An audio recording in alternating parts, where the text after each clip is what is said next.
Oui, la petite fille à la guitare est maintenant princesse et reine de l'empire de Melpomène. Et pour cela, j'ai seulement accompli un tiers de ce qu'on attendait de moi. Je reste avec ce bon vieux Corneille et ce tendre Racine, extérieur au progrès et à la régression. J'ai eu du talent. J'aurais pu être un génie. Oh, si j'avais été élevée autrement. Si mon entourage avait été différent, quel artiste j'aurais été. What was so distinctive about Rachel's acting, among other things, though it is difficult to know precisely since, of course, we have neither audio or visual recordings of her, was the mobility of her features, the expressiveness of her face. Then there was her voice. It was said to be husky, low, which must have fascinated the audience. Physically, she was described as being frail. This is Rachel's foot, modeled in clay. It is very slender, in keeping with the rest of her figure, which was also very thin, even wraith-like at certain times of her life. We know her health was very delicate. Il faut que tu sois comme moi. Une enfant pauvre qui a chanté dans les rues pour commencer à comprendre et interpréter cette tisbée. Ce mélange de charme et de prostitution, de violence et de générosité, de sentiments nobles tout en vivant dans le luxe et la luxure. Oh, quelle chose étrange, cette femme née dans le rue... She made her debut in 5 major roles over the summer, playing to half-empty houses. Then, in September 1838, Jules Janin, the critic for the Journal des Débats, wrote an enthusiastic review of Rachel's performance. Soyez donc avertis qu'au moment où je vous parle, il existe au théâtre français une victoire inattendue. Le parterre, ému et charmé, prête une oreille enchantée et ravie à ce divin langage des beaux vers dont nous sommes privés depuis la mort de Talma. Fière et superbe, la foule s'abandonne à la toute-puissance de ces grands poètes, l'honneur de la France, orgueil de l'esprit humain. The role of Camille is really an extraordinary part. It illustrates the quintessential Cornelian dilemma, having to choose between love and duty. Camille is torn between love of her country and love of her fiancé. We can imagine Rachel putting all of her emotion, all of her femininity into the character of Camille. She was said to play it in a very natural, very genuine way, devoid of all the lyricism that usually accompanied classical tragedy. And that's what first moved the audiences. Éclater mes douleurs, à quoi bon vous contraindre? Quand on a tout perdu, que saurait-on plus craindre? Pour ce cruel vainqueur, n'ayez point de respect. Loin d'éviter ses yeux croissés à son aspect. Offensez sa victoire, irritez sa colère. Et prenez s'il se peut plaisir à lui déplaire. Il vient. Préparons-nous à montrer constamment ce que doit une amante à la mort d'un amant. Rachel devient une sorte de phénomène dans le monde Rachel théâtral. became something of a sensation in the theater world. Les critiques lui font People des flocked to see her, the et critics raved about her, and Vedel, who was the director of the Comédie Française, decided to give her the role of Roxane in Bajazet.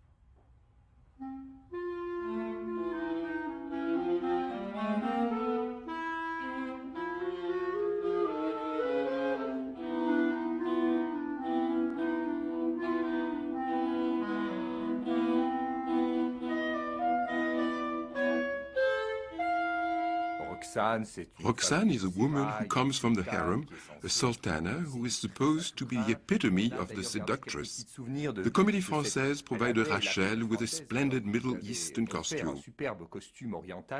A few pieces have been kept as mementos, such as this silk slipper with designs that are embroidered in gold. It gave her a vaguely Middle Eastern look, which may not have been very authentic, but it reflected a sort of exotic Orientalism that was very much in vogue at the time. This exotic Oriental aspect was sometimes associated with the fact that Rachel was Jewish. Cette lettre-là, c'est la lettre à Samson.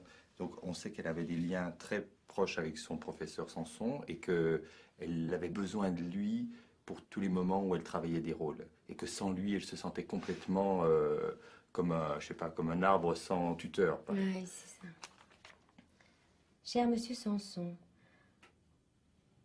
on annonce Virginie pour mardi prochain, et malgré toute la fatigue que je vous vois, de vos leçons, j'ose vous demander de me donner quelques heures d'ici là pour me faire répéter mon rôle.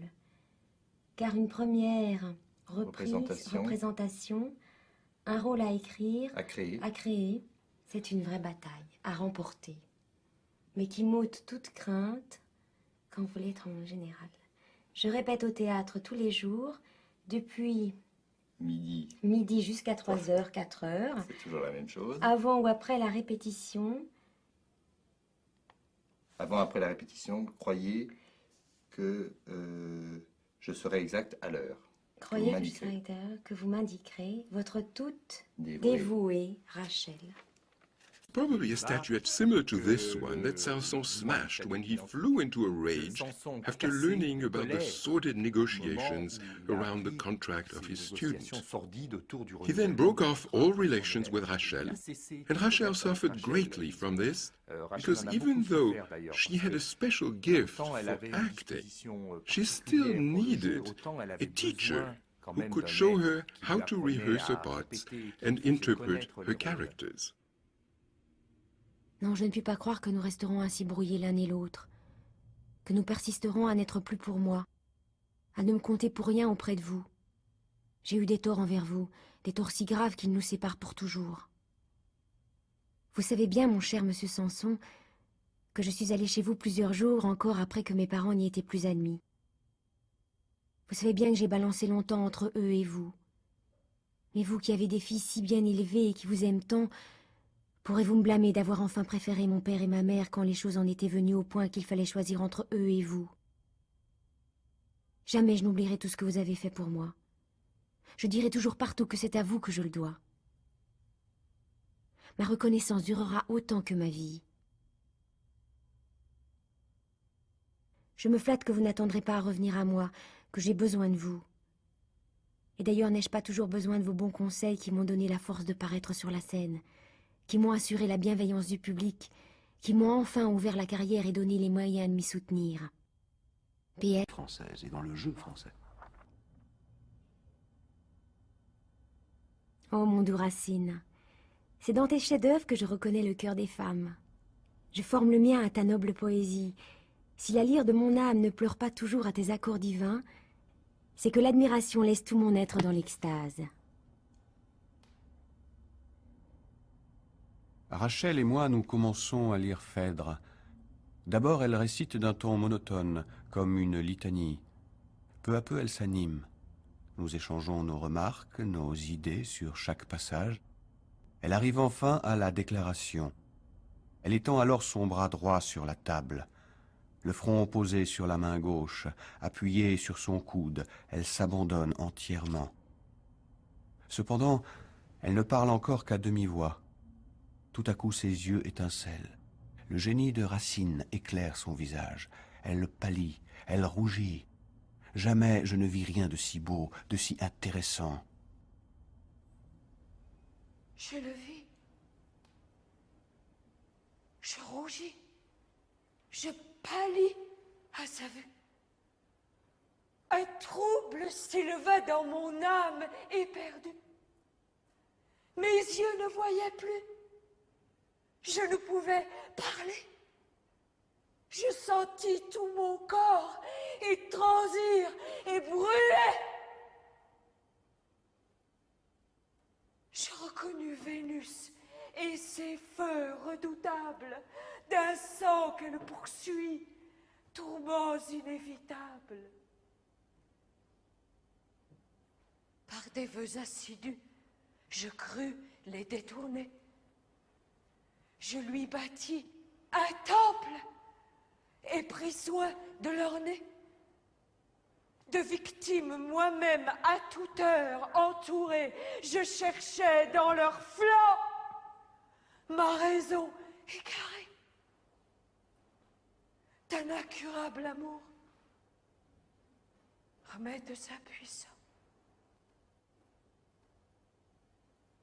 En vain, sur les autels, ma main brûlait l'encens.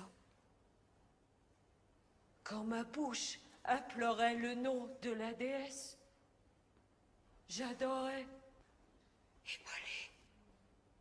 Et le voyant sans cesse, même au pied des autels que je faisais fumer, j'offrais tout à ce Dieu que je n'osais nommer. Je pense que si Rachel disait que c'était le cœur de la femme, c'est probablement cette capacité à aimer que j'évoquais tout à l'heure.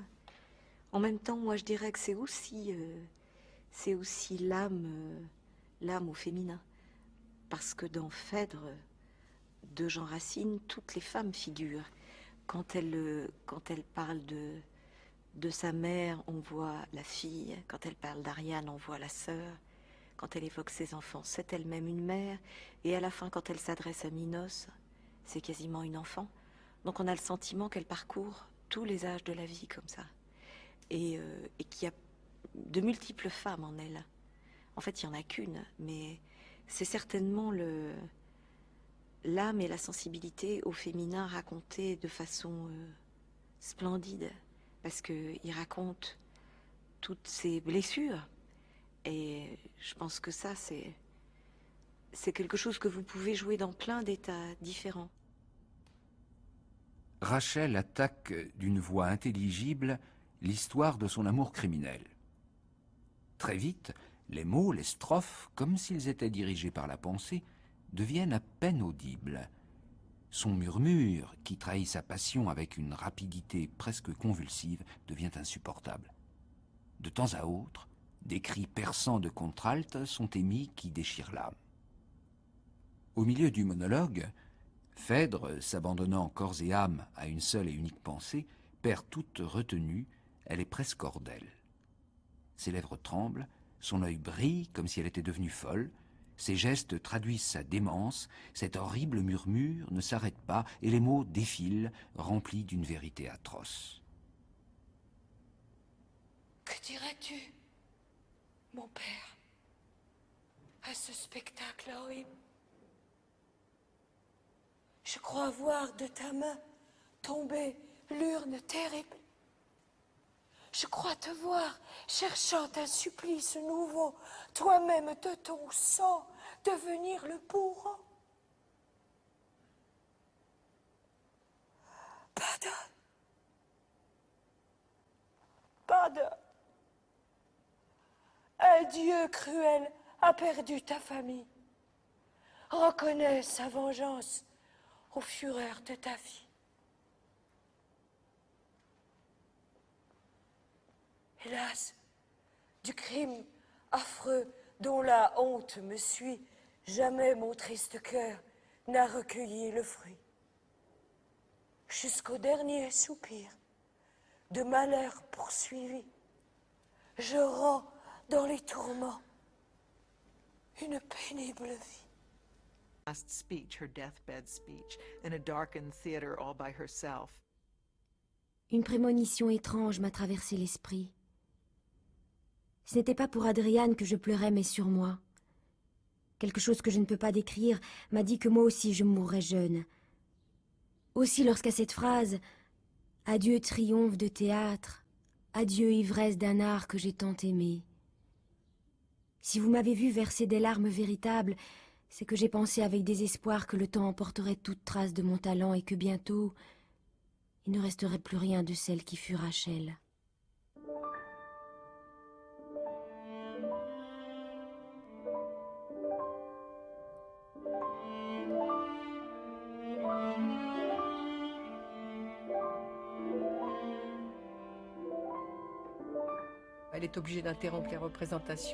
Rochelle was forced to interrupt the tour and return to France. Her health was rapidly deteriorating. She came back to Paris because she wanted to sell off a private house and move into a sumptuous apartment in the Place Royale. This would be her last abode, although not where she would die. because in order to recuperate, pour essayer quand même de she first set off for sunnier refaire climates, une santé, elle va d'abord the sun being au the only soleil, medical parce qu'à l'époque, treatment c'est la available seule for curing médication qu'on peut donner au tuberculosis at the soleil, time. pour se soigner de la tuberculose. And so Rachel Donc, elle undertook entreprend what un would be an voyage exhausting épuisant, journey to finalement, en Egypt. Égypte.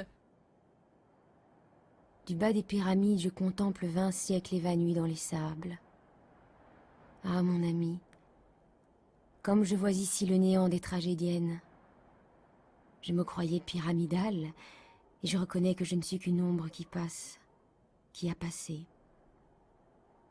Je suis venue ici pour retrouver la vie qui m'échappe, et je ne vois que la mort autour de moi. Mon corps et mon esprit sont tombés à rien.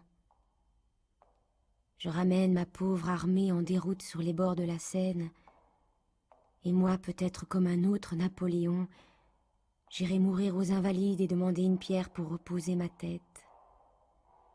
Dieu, qui protège les bienheureux, me force à rentrer chez moi.